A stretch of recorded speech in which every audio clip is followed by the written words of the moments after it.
Every person in the world is affected by AIRS.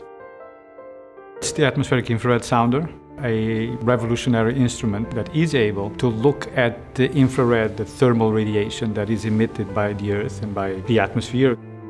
AIRS is the first instrument to actually be able to do something like this. And we have liftoff of NASA's Aqua spacecraft.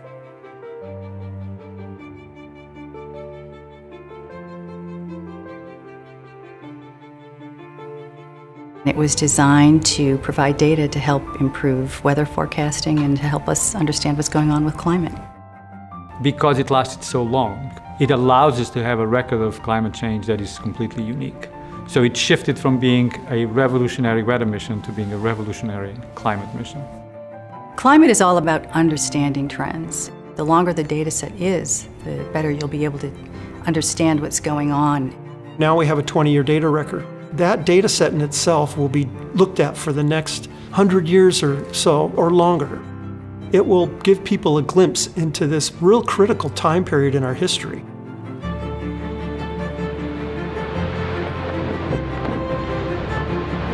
The Arctic's gone from being what it was 30 or 40 years ago to what it is today, which is a lot warmer, a lot less cloudy, a lot more water vapor, which AIRS observes, a lot less ice.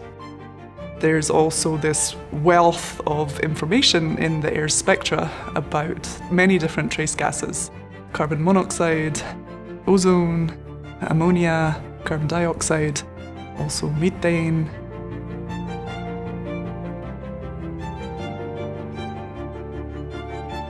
One thing we can see in the AIRS data over time is large fire events throughout the world.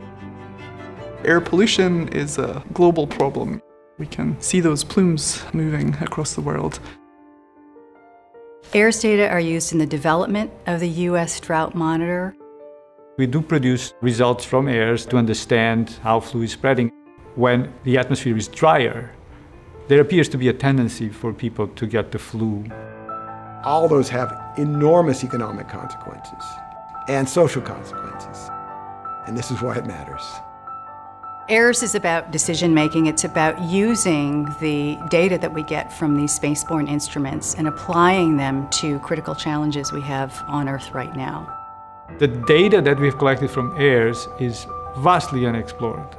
Future generations will be able to extract much more important information and get a lot more insight into the climate system by looking at AIRS data. The best is yet to come.